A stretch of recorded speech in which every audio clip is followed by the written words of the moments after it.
अपना हर संभव प्रयास किया है दक्षिण की रक्षा करने का,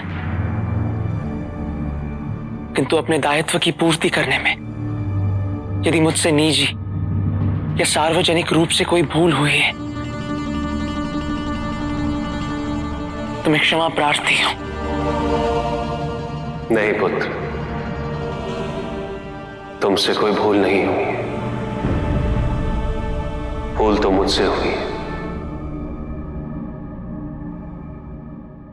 एक पिता के रूप में।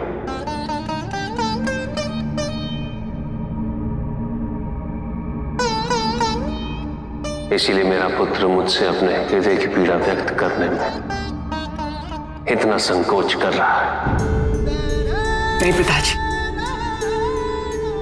आप ऐसा मत कहिए, ऐसा कदापि नहीं है। ये तो मेरी आत्मग्लानि है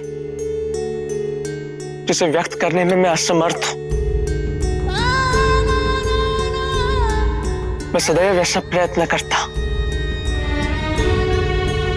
कि मुझसे ऐसा कुछ ना हो जिससे किसी को दुख पहुंचे,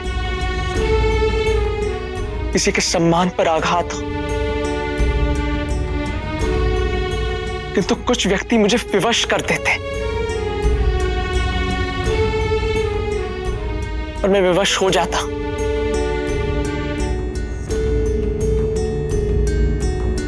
और ये करने के पश्चात मुझे स्वयं अपने संकल्प की दृढ़ता और अपने व्यक्तित्व की निश्चलता पर संदेह होने लग जाता है। ऐसा लगता है जैसे मुझसे ऐसा कुछ हो ना जाए जिससे आपको और मां को निराश होना पड़े।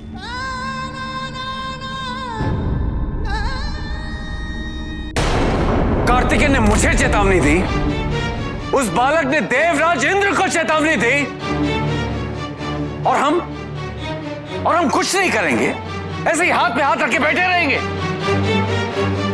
आपको तो कृतज्ञ होना चाहिए देवराज कि कार्तिकेय ने आपको मात्र चेतावनी दी। आपका दुस्साहस देखकर यदि वो कुछ कर भी जाते तो मुझे आश्चर्य नहीं होता। मेरी ओर इस प्रकार देखने का कोई लाभ नहीं है देवराज। यदि देखना ही है तो अपने भीतर देखिए, देखिए अपने भीतर और पूछिए स्वयं से कि आप इतने असुरक्षित हैं तो क्यों हैं? कार्तिकेय वहां दक्षिण में है, उन्हें आपके सिंहासन का कोई लोभ नहीं, कोई मोह नहीं है। फिर क्या आवश्यकता थी उन्हें नीचा दिखाने का प्रयत्न करने की? क्या प्राप्त हुआ आपको? आप स्वयं नीचे होकर आ गए ना। और ये प्रथम अवसर नहीं है देवराज,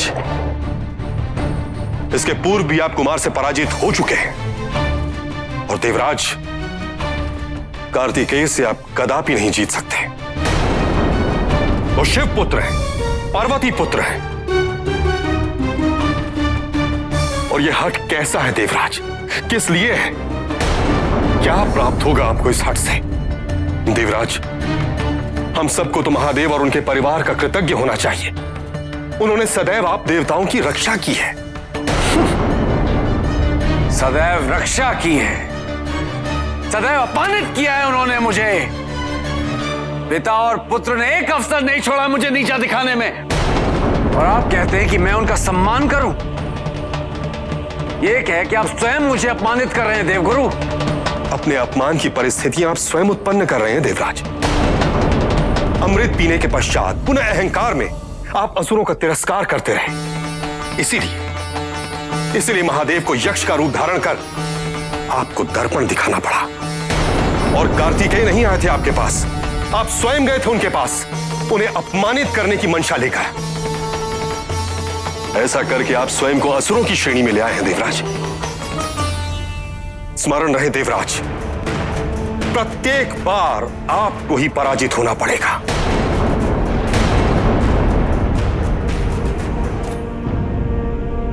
अब आपकी असुरक्षा कहीं इसका यह अर्थ न निकाल ले कि मैं आपको शाप दे रहा हूं। नहीं देवराज, नहीं। मैं आपको शाप नहीं दे रहा। गुरु होने के नाते मैं तो मात्र आपको सावधान कर रहा हूं उस भविष्य से जिसे आप देख पाने में असमर्थ हैं।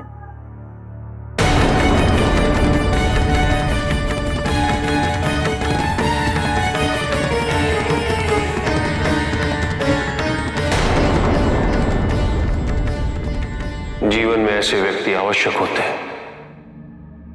हमारी असफलता में हमसे कोई ईर्ष्या नहीं करता,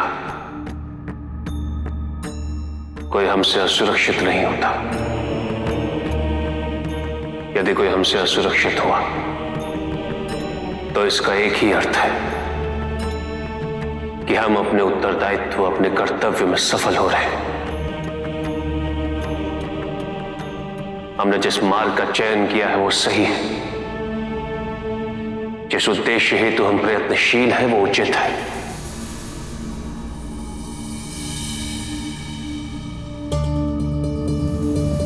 किसी की असुरक्षा उसके चरित्र में व्यक्तित्व की दुर्बलता दर्शाती है। देवराजेंद्र ने जो कुछ भी किया उसमें तुम्हारा कोई दोष नहीं है। किंतु पिताजी, वो तो एक अतिथि बनकर आए थे। उनका सत्कार करना, उनका सम्मान करना मेरा धर्म था और मैंने उनके साथ। पुत्र,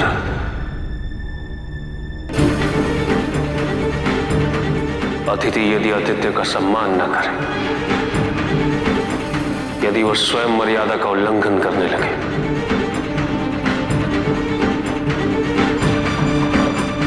तो उसकी गणना अतिथियों में नहीं की जा सकती। देवराजेंद्र तुम्हारे आत्मविश्वास, तुम्हारे आत्मसम्मान पर आघात करने आए थे। इसमें तुम्हारा कोई दोष नहीं है पुत्र।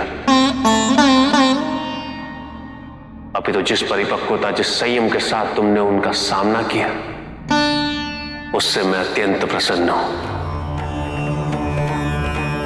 मेरा आशीर्वाद सदैव तुम्हारे साथ है मेरे पुत्र।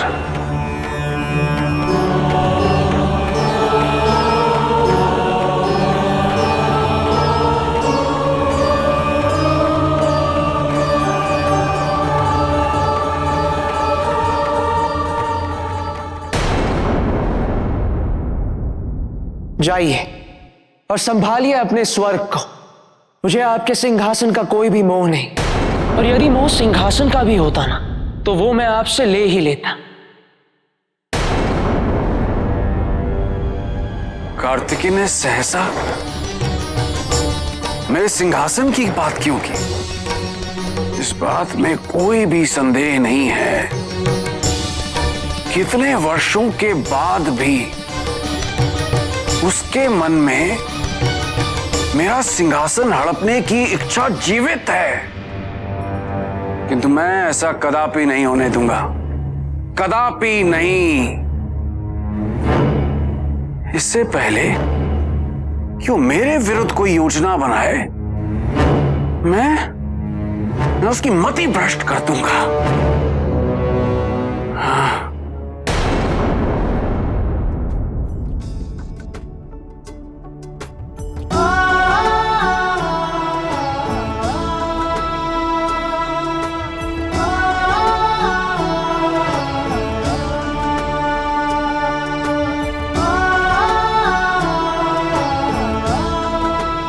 हमारे भैया के लिए विशेष उपहार हमारी ओर से।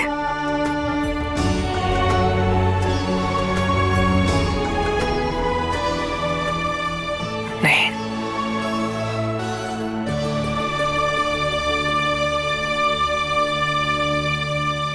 सेनापति मुर्गन की बहन के नेत्र में अश्रु शोभा नहीं देते। सब सेनापति मुर्गन नहीं होते कि अश्रु छुपाने के लिए मुस्कुराने का साहस कर सके।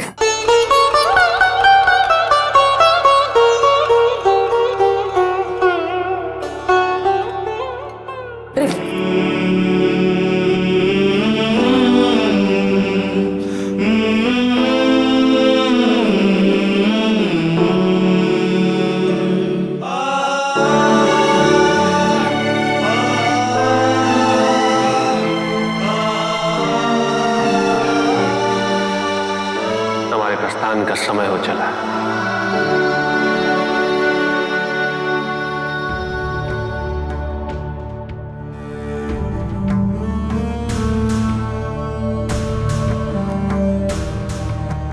कल्याण हो।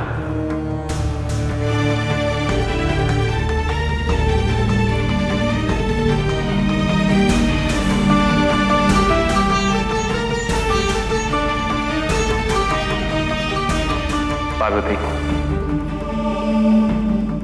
कोई हमारी प्रतीक्षा कर रहा है।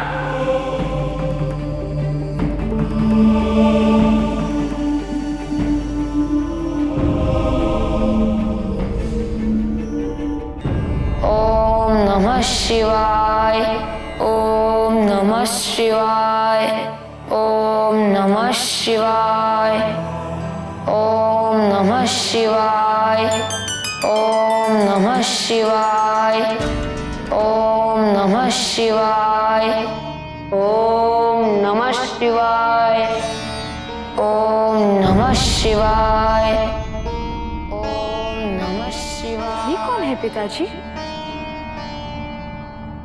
उपमन्यु, मेरा भक्त। कष्ट में एक बालक अपने पिता का स्मरण करता है, किंतु उपमन्यु के नमः पिता शिवाय, महर्षि व्याघ्र नमः शिवाय, घर से दूर एक नमः तपस्या में लीन है। शिवाय। इसीलिए उपमन्यु मुझे पुकार रहा है, ओम नमः शिवाय। किंतु केवल अपने ही नहीं, अपितु अपनी मां के दुख को दूर करने हेतु मेरी साधना कर रहा है। ओम नमः शिवाय। किंतु उपमन्यु और उसकी माँ को कष्ट क्या है?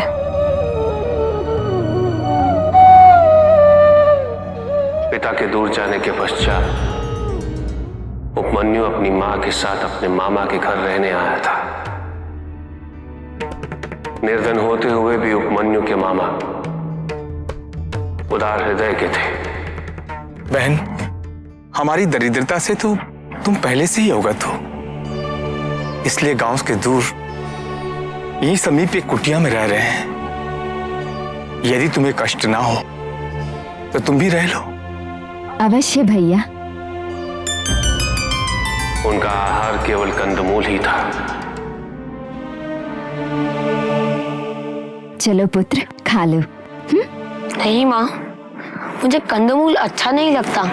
ऐसा नहीं कहते पुत्र, हमें जो भी मिले, जितना भी मिले, उसके लिए हमें ईश्वर को धन्यवाद देना चाहिए। हाँ, चल खा ले।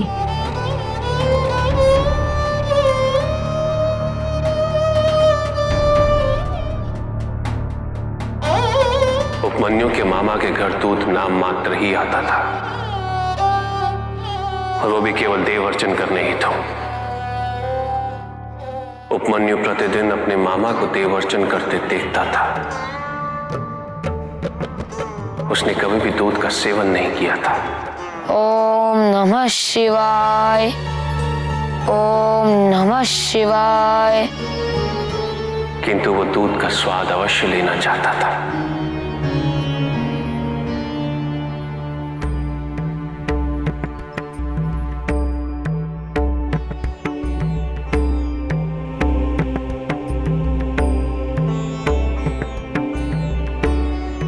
एक दिन उपमन्यु की मामी ने उसे थोड़ा सा दूध दिया और कहा कि इससे अधिक नहीं दे पाऊंगी, क्योंकि दूध है ही नहीं। इतना ही दूध था। यदि इससे अधिक होता तो अवश्य देती। ये लो, पी लो।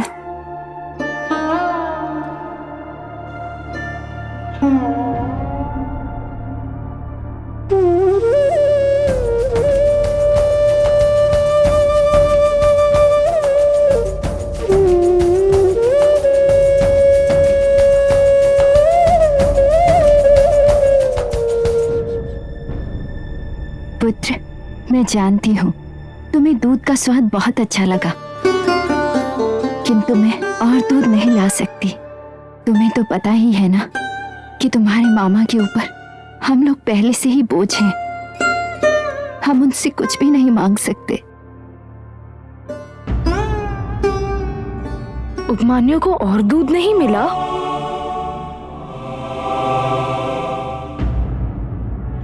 मिला, अवश्य मिला, किंतु एक विचित्र रूप का दूध, एक मां की विवशता से निर्मित। अपने पुत्र को दूध के लिए लगाई देख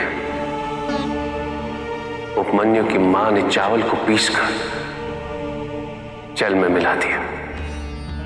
ओम नमः शिवाय। देखने में वो मिश्रण दूध जैसा ही था, किंतु जैसे ही उपमन्यु ने उस मिश्रण का स्वाद लिया, उसे उसकी भिन्नता का आभास हो गया। माँ, ये दूध नहीं है। मेरे भाग्य में तेरी इतनी छोटी सी भी इच्छा पूरी करना नहीं लिखा है। मैं इतनी असहाय क्यों हूँ? नहीं माँ, आप रोइए मत। मुझे क्षमा कर दीजिए। मैं आज से आपसे कभी दूध नहीं मांगूंगा और मामा मामी से भी दूध नहीं मांगूंगा। किंतु मैं महादेव से तो दूध मांग सकता हूँ ना माँ। वो तो जगत पिता है, वो मेरी इतनी सी तो इच्छा पूरी करेंगे ना माँ। मैं उनसे प्रार्थना करूंगा। मेरा पुत्र,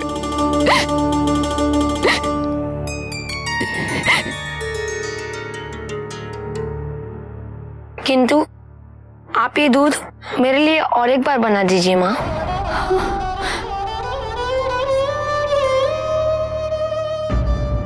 उसने चावल से बना दूध फिर से क्यों मांगा?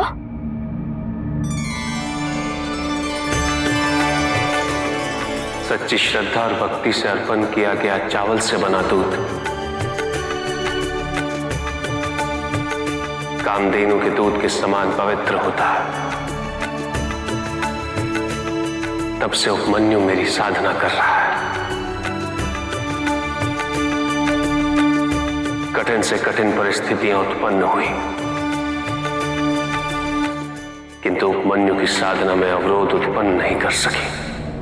ओम नमः शिवाय। ओम नमः शिवाय। आप उसकी साधना से अवश्य प्रसन्न हुए हैं, अर्थात आप उसे दर्शन देंगे, आशीर्वाद देंगे ना?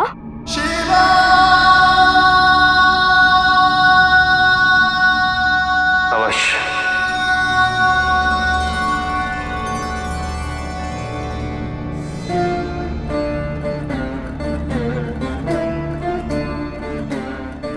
किंतु उससे पूर्व उपमन्यु को एक परीक्षा देनी होगी।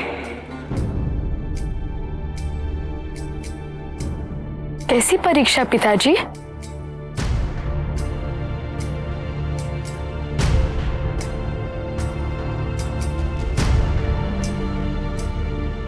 ओम नमः शिवाय।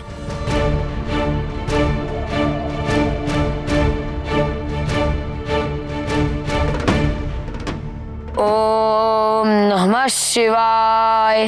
ओम नमः शिवाय। ओम नमः शिवाय। ओम नमः शिवाय। ओम नमः शिवाय। ओम। ए बालक, बंद करो शिव का नाम जपना। महाराज बलि, मैंने असुरों का भविष्य आपके हाथों में सौंपा था और आपने वचन दिया था हमारी सहायता करने का।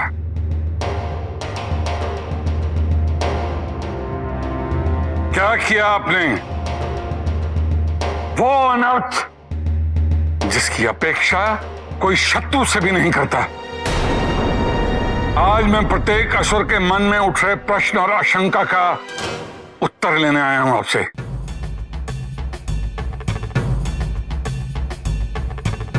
मैं आपके प्रत्येक प्रश्न का उत्तर देने के लिए तैयार हूं, क्योंकि जो कुछ हुआ उसके लिए मैं दोषी नहीं हूं। दोषी आप हैं, केवल आप। देवताओं पर विश्वास करने का निर्णय आपका था। न ब्रह्मा, न विष्णु, न महादेव, कोई नहीं, कोई असुरों के पक्ष में नहीं था। ये मैंने स्मरण कराया था आपको। किंतु राहु ने जो किया, क्या आवश्यकता थी वेश बदलकर देवताओं की पंक्ति में सम्मिलित होने की? और आपके वो 3 असुर, उन्होंने जो किया उससे संपूर्ण असुर जाति त्रिदेव की दृष्टि में छोटी हो गई। आप ये भली भांति जानते हैं कि उन्होंने ऐसा क्यों किया, क्या कारण था इसका, किसने उकसाया था उन्हें? मैंने उकसाया था। और इसमें अनुचित क्या है? क्या उन देवताओं में सामर्थ्य था असुरों के बिना मंथन करने का? मुझ पर दोषारोपण करने से पहले आप स्वयं स्वीकार कर लें कि त्रिदेव में अपने प्रति सहानुभूति पाने हेतु आपने असुरों का भविष्य दांव पर लगा दिया। असुरों के प्रति इस अन्याय में ब्रह्मा, विष्णु, महादेव के साथ आप भी सम्मिलित हैं। महाराज वज्रांग, आप मेरे अतिथि हैं और मैं आतिथ्य मर्यादा का उल्लंघन नहीं करना चाहता। आप ये मत भूलिए कि महादेव ने गुरुदेव शुक्राचार्य की संजीवनी विद्या लौटा दी है इस सृष्टि के संतुलन हेतु।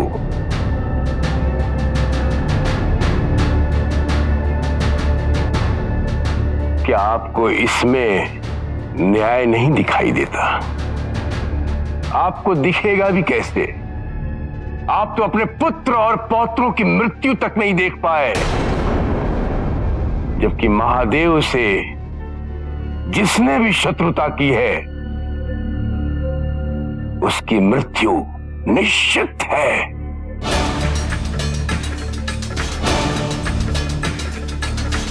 मैंने वचन दिया था कि मैं कोई अधर्म नहीं करूंगा,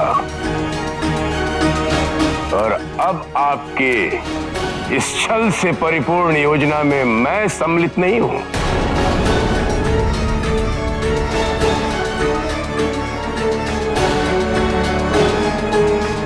महाराज वज्रांग, मैं आपके साथ नहीं हूं। यदि आप साथ नहीं हैं तो क्या हुआ? वज्रांग में आज भी इतना सामर्थ्य है कि वो देवताओं से युद्ध कर सके, और देवताओं को परास्त करने के लिए मैं उचित अवसर सदैव खोजता रहूंगा। और कदाचित आज के बाद हम जब भी मिलेंगे तो मित्रों की तरह नहीं, शत्रुओं की तरह। वज्रांग यदि मित्रता करना जानता है तो शत्रुता भी भली भांति निभाता है। महाराज वज्रांग, जिस दिन आप मित्रता हेतु आएंगे मेरा द्वार सदैव खुला पाएंगे। भविष्य में ऐसा अवसर ना ही आए तो ही अच्छा है।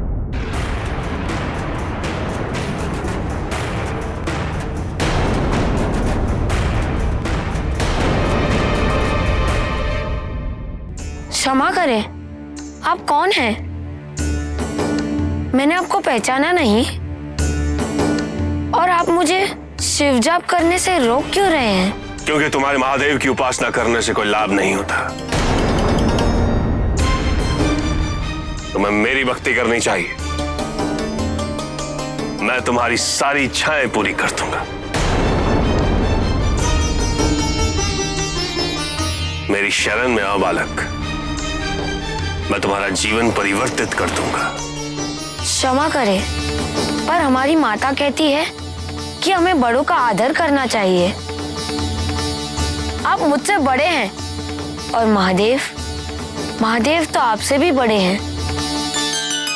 आपको उनका आदर करना चाहिए और आपको उनके लिए अपशब्द नहीं बोलना चाहिए। मुझे तुम्हारा निवेदन स्वीकार नहीं।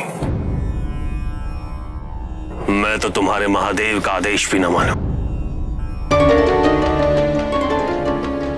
सर्वशक्तिशाली हूं मैं, किसी का भय नहीं है मुझे, तुम्हारे महादेव का भी नहीं। मैंने आपसे कहा ना कि आप हमारे महादेव के लिए ऐसे अपशब्द मत बोलिए।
उठो उपमन्यु। माता,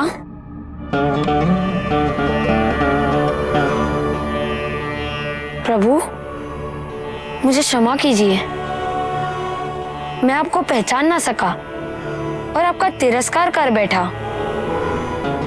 नहीं उपमन्यु, तुमसे कोई भूल नहीं हुई। तुम्हें तो मेरी वास्तविकता का बोध ही नहीं था, अन्यथा तुम कभी ऐसा नहीं करते। पर प्रभु, आपने वो रूप क्यों लिया? क्योंकि मैं तुम्हारी भक्ति की अंतिम परीक्षा लेना चाहता था। तो क्या मैं उस परीक्षा में सफल हुआ? आज से हम तुम्हें अपने पुत्र के रूप में स्वीकार करते हैं। माता यह बात सुनकर कितनी खुश होगी।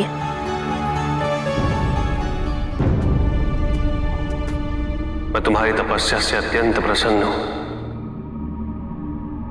मनचाहा वरदान मांग लो। प्रभु, मैं तो आपसे वरदान के रूप में केवल ज्ञान मांगना चाहता हूँ। मैं निर्धन हूँ, इसलिए मेरे पास कोई गुरु नहीं है और गुरु के बिना ज्ञान प्राप्त करना कैसे संभव है? आप मुझे वरदान के रूप में केवल ज्ञान दे दीजिए। आप मुझे इतना ज्ञान दीजिए कि मैं अत्यंत ज्ञानी बन जाऊं। उपमन्यु, वरदान से ज्ञान की प्राप्ति नहीं होती। ज्ञान प्राप्त होता है गुरु से, अध्ययन और परिश्रम करने से प्राप्त होता है। जो इस उद्देश्य की पूर्ति हेतु प्रयत्नशील रहता है, मैं उसकी सहायता सदैव करता हूं।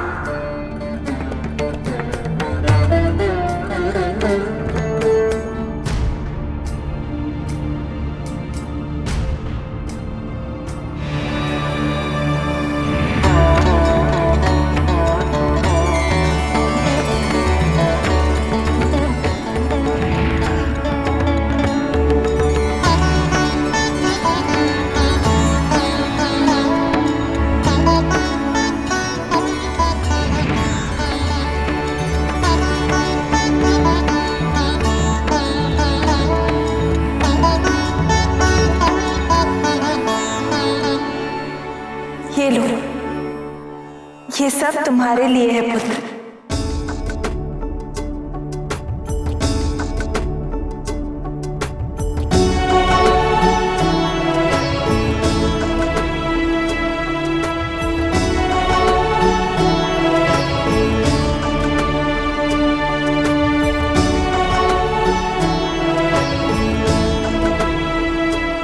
इस गाय से तुम्हें दूध प्राप्त होगा, जो तुम्हारे स्वास्थ्य हेतु अच्छा होगा, और साथ ही ये धन जो शिक्षा में तुम्हारी सहायता करेगा।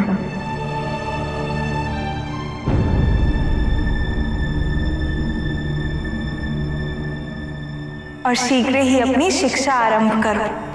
मैं कल प्रातः ही गुरुकुल जाऊंगा। वहां जाकर गुरु दक्षिणा देकर ज्ञान प्राप्त करना आरंभ करूंगा। मैं आपको और प्रभु को सदैव गौरवान्वित करता रहूंगा।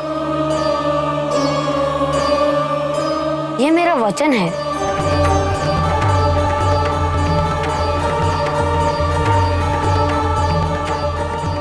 तथास्तु।